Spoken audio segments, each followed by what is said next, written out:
자, 오늘 해설은 아주 강렬한 장면으로 시작해볼까 합니다. 왁자지껄한 함성, 후끈한 여름밤의 열기, 그리고 화려한 문신을 드러낸 채 거대한 신가마를 메고 있는 남자들. 일본 문화 하면 떠오르는 이 가장 강렬한 이미지의 깊은 그림자 속에는요, 늘 야쿠자가 존재해왔죠.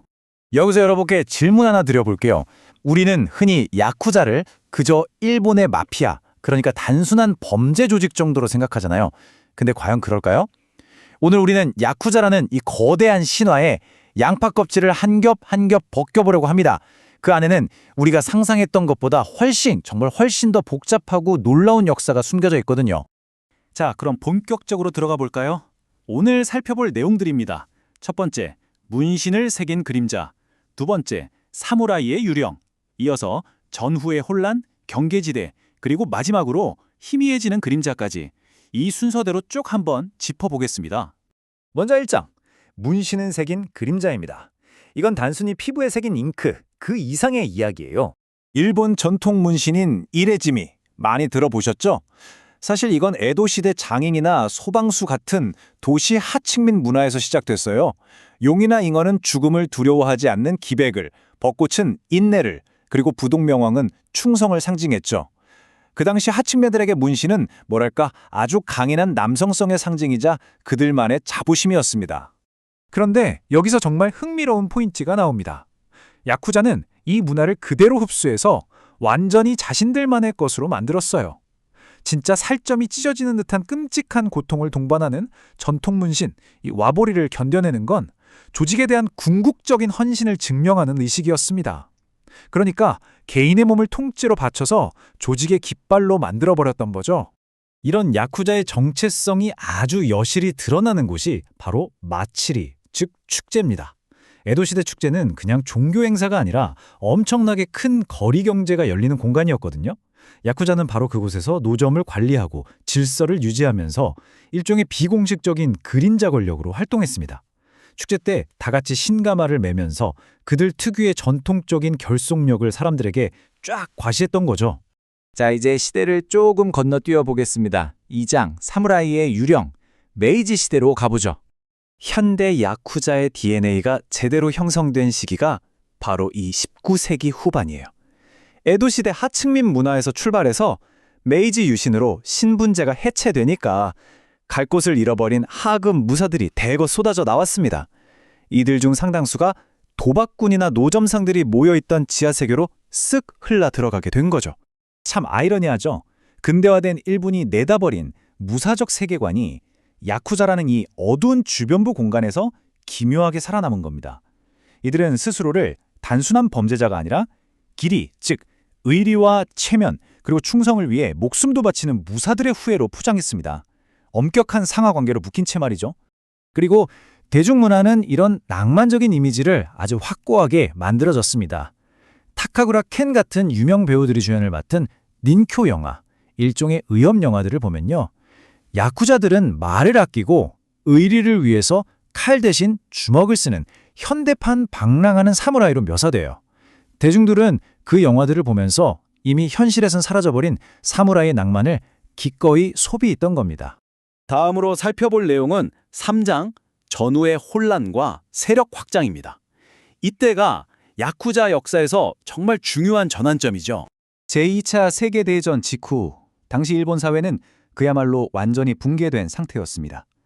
끔찍한 실업난에 거리에 넘쳐나는 전쟁 고아들, 극심한 식량 부족까지. 공권력은 사실상 마비 상태였죠. 사회 전체에 거대한 힘의 공백이 생겨버린 겁니다. 야쿠자는 생존과 이익을 위해서 이 틈을 아주 순식간에 파고들었습니다. 이 자료를 한번 보세요. 그들은 국가가 통제하지 못하는 비공식 구역들을 싹 다 장악해버립니다. 항만 노동시장부터 시작해서 번성하는 암시장, 유흥가 관리, 심지어는 노동조합 탄압까지 손을 뻗었죠. 바로 이 전후 복구 시기를 거치면서 야쿠자는 막대한 자본을 쥐고 있는 거대 조직으로 엄청나게 팽창하게 됩니다.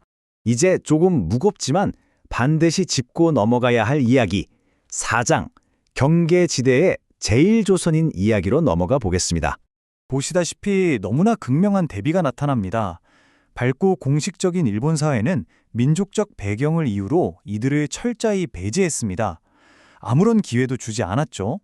반면에 야쿠자가 지배하는 지하세계는 배경보다는 힘과 의리, 충성을 더 중시했습니다.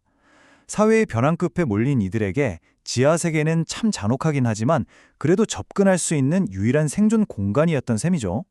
패전 이후 식민지 시절 광부나 공장 노동자로 끌려갔던 수많은 조선인들이 직면한 현실은 너무나 가혹했습니다. 취업의 문은 완전히 닫혀 있었고 집을 구하는 것도 엄청난 차별을 받았죠. 거기에 일상적인 경찰의 감시와 조센징이라는 멸시까지. 시스템 자체가 이들을 정상적인 경제체제 밖으로 아주 매몰차게 밀어내고 있었던 겁니다. 그래서 어떻게 됐을까요? 공식 사회에서 완전히 배제된 이들은 결국 자신들만의 비공식적인 생존 네트워크를 만들어야만 했습니다. 파친코, 유흥업, 비공식 금융업 같은 것들이 유일한 돌파구였죠. 그리고 이 치열하고 간절한 생존의 마진 속에서 일부는 오로지 살아남기 위해 강력한 야쿠자 보스로 성장하기도 했습니다. 생존을 위한 처절한 선택이었던 거죠.